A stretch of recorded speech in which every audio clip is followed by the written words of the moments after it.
This is a stimulus check update and daily news report, and Democrats are not taking no for an answer when it comes to Joe Manchin blocking the Build Back Better bill. Progressive Caucus leader Pramila Jayapal is calling on President Biden to use executive action to pass the big package with stimulus provisions in it. I'll play a video clip of what she says. Kevin McCarthy, Republican leader, is saying that Joe Manchin was honest the entire time. I'll play the video clip of what he says, and I'll give you the latest stimulus check articles like this. Holiday stimulus payment worth up to $5,980 to be paid out in weeks. Here's who's eligible. And this one, final New Year surprise stimulus checks being sent out next week. Make sure you've taken urgent action to get $1,000, and I'll give you a quick COVID update and some other important updates as well. Hope you're having a terrific Tuesday. If you appreciate the fact-based, fast-paced updates, hit the like button down below, and I'm giving $200 to my subscribers. I'll talk more about that later on in the video. But first, quick COVID update. 48 people test positive for COVID on world's biggest cruise ship. So this is the Royal Caribbean Symphony of the Seas, which had a little over 6,000 passengers on it. And it said 95% on board were fully vaccinated. Of the people who've since tested positive, 98% were fully vaccinated. The total number of cases amounted to 0.78% on board of the population. So it looks like fully vaccinated doesn't matter. People are still getting it. I couldn't imagine being 6,000 people on a ship. That's a lot of people. It's a pretty big ship too. So Governor Hochul of New York says no new shutdown as Omicron overtakes Delta fuels case records. So New York City getting slammed by Omicron. A lot of cases there, but still no shutdowns. But looks like mask mandates are a big thing now, and a lot of states, cities are trying to reinstate it, and there's a lot of back and forth with legal battles. So DC reinstates indoor mask mandate, declares state of emergency as COVID-19 Omicron variant surges. So that is starting today, Tuesday. DC Mayor Muriel Bowser has reinstated the city's mask mandate and has expanded the district's vaccine requirements as part of a state of emergency she declared yesterday, Monday, as cases surged nationwide due to highly contagious Omicron variant. So I'll keep you updated on more things that happen with Omicron, but are you worried about it? Let me know your thoughts on that down in the comments below. Next, so Democratic bitterness and rage follow Manchin's no on Biden bill. Just to give you a quick update, basically, Joe Manchin did an interview on Sunday. Right before that interview, he called the White House and said that he was going to make a big announcement on the Fox News interview on Sunday. Then the White House tried to call him back, maybe to try to convince him not to do it. Joe Manchin did not take that call. Then Joe Manchin laid a bombshell on that interview saying that he does not support the Build Back Better bill. Then after that, big explosion. The right was praising Joe Manchin. The left was bashing Joe Manchin, including Bernie Sanders. I played all those video clips. You can check out the last couple days if you want to catch up on that. So where we're at right now is now the Democrats are calling on President Biden to take big action. So Senator Joe Manchin says no to Build Back Better. Progressive Democrats push for executive action. So they want executive orders on the big package, which has all of those stimulus provisions in it. Progressive leader calls on Biden to unilaterally act on agenda, basically taking all the power in the president's power and passing this somehow through executive action, which I don't know is possible. But if it didn't bother the Republicans enough that Democrats were going to do this alone, I think it'll bother them even more if the president does it all by himself. So what Pramila Jayapal said is no one should think that we are going to be satisfied with an even smaller package that leaves people behind or refuses to tackle critical issues like climate change. That's why it is now incumbent on President Biden to keep his promise to us and to the American people by using the ultimate tool in his toolbox of executive action in every arena immediately. So I guess executive action is what she wants. So yeah, I don't know. We'll see what happens. Anyway, here is the video clip from Pramila Jayapal, and here's what she has to say about that. Congresswoman Pramila Jayapal, official optimist of the Rachel Maddow Show. Thank you for joining us on what is a hard day to be the perpetual optimist. It is really true, but I'm not giving up the role. But you know, I always tell you the truth. And I think the truth needed to be told here, Rachel, which was that Senator Manchin did make a commitment to the president on the framework that the president, unveiled to us the day before he went to COP. And that framework, Rachel, would never have happened had the Progressive Caucus in the House not stood up and refused to pass the infrastructure bill until we got that framework and then until we got the legislative text. But I do believe that Senator Manchin has said many things. And look, he's a nice man. I have had good conversations with him. But I had to be clear that your word is everything around here. You can't enter into negotiations if you are not going to be an honest negotiator, and if you are not going to keep your word to the President of the United States. The President told me that Senator Manchin committed to that framework, and if there were things that weren't matching that framework, then you wouldn't go on Fox News the Sunday before Christmas and make a case that the Build Back Better Act is done and that it's reshaping the country in a way that is untruthful, frankly, but is reshaping the country in a way that's not beneficial for the American people. Rachel, we are in the midst of COVID. I think you're sitting in New York somewhere where Omicron is hitting hard. And the Build Back Better Act is about making sure we have elder care so that when people are suffering from COVID, they can be taken care of at home. It is about making sure we reduce the premiums for people to be able to get health care coverage in a country where I agree with Senator Sanders. We are the writers of the Medicare for All bill. We should have a different system, but at least we should bring down the costs of being able to get health care for people. The Build Back Better Act is about making sure we pay $35 for insulin instead of hundreds and hundreds of dollars or driving across the Canadian border. It is about making sure that we give people the ability to have childcare in a time when we've had a she-cession. Women have been pushed out of the economy and they're waiting. So these are real people. And the child tax credit, which is now not going to go out in January or February or probably March, means that millions of Americans are now going to be pushed back into poverty at a time when the virus is back on the surge. So yes, it is a tremendous frustration because we all thought we were negotiating in good faith. And the optimist in chief of the Rachel Maddow show says that the things that we are working on are hard. They are.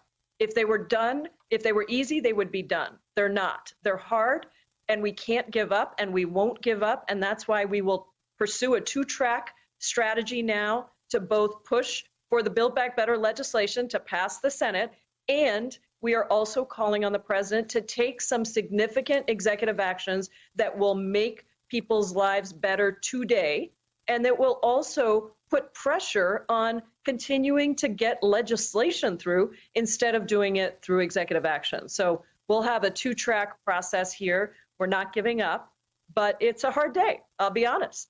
Pramila Jayapal and the Democrats are not taking no for an answer, including the White House. White House is not taking no for an answer. So looks like talks are still going to continue. Chuck Schumer, Senate Majority Leader, he's saying that there's still going to be a vote in the new year despite what Joe Manchin says. So I don't know what tricks Democrats have up their sleeve to try to convince Joe Manchin. Well, I guess we'll see what happens. And on this show or on this channel, I like to give you balanced perspective. So here is the Republican perspective right here. So Kevin McCarthy, who is the House Minority Leader for the Republicans, says Joe Manchin has been an honest broker while his party overplayed their hand. McCarthy pointed to New Jersey Rep. Van Drew, saying it is not unprecedented for Democrats to buck their own party. Basically, so here is the interview right here, giving the Republican perspective. Basically, they are loving Joe Manchin for this Christmas gift, but here's what Kevin McCarthy has to say about it. Here now is Minority Leader Kevin McCarthy. Leader McCarthy, welcome. How significant, how surprising was yesterday's announcement with Bret Baier?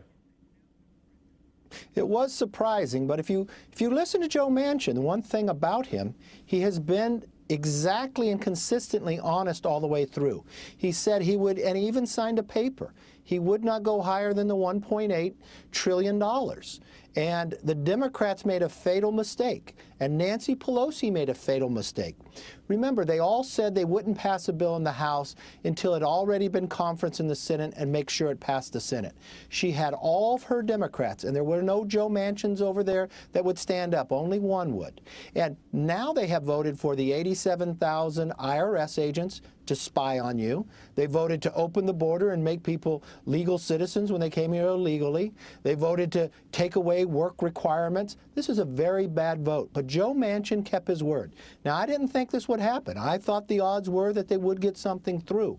This is a real defeat all around, and they overplayed their hand. And for those who thought they would intimidate Joe Manchin in West Virginia, they ought to look again.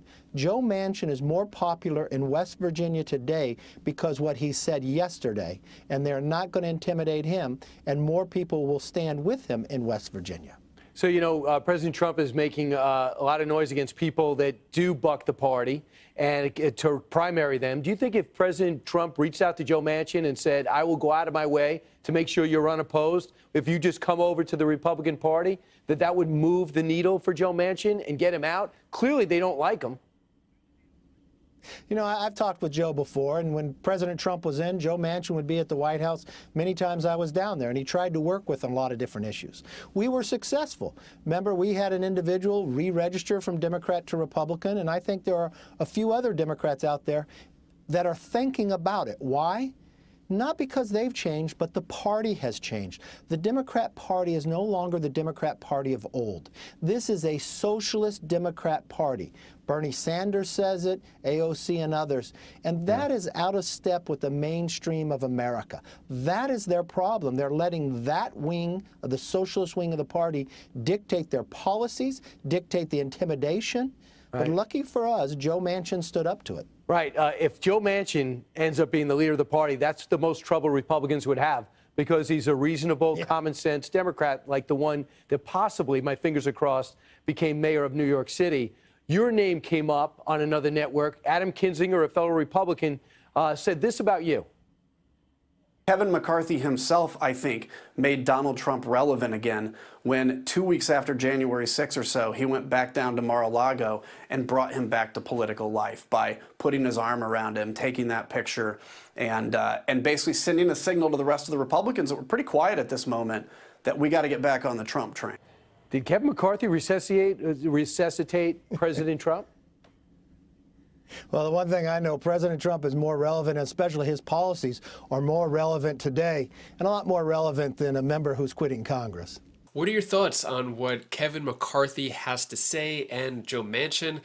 So looks like it's not over yet. According to Republicans, they think the bill is dead. According to Democrats, it is going to be revived in 2022. I guess we'll see what happens, but there's been a fire hose of videos and information on Joe Manchin, like so many videos. I can't even put them all in here. I just wanted to choose the most important ones, but I'll keep you updated on that. Next, let's go over the stimulus check article. So Act Now urgent deadline to apply for $1,400 stimulus check payment as program will end in 4 months. Here's what to do. So this title and article makes no sense. I actually read this. It has nothing to do with a $1,400 stimulus check and a program ending soon. Basically talking about how the Fed is going to stop the bond buying program, which has nothing to do with $1,400 stimulus checks. So that's just a waste of time article right there. Then we have $3,000 stimulus checks going out before Christmas. Do you qualify? So stimulus payments up to $3,000 going out to thousands of students in the United States. This is talking more about those grants giving out at specific universities.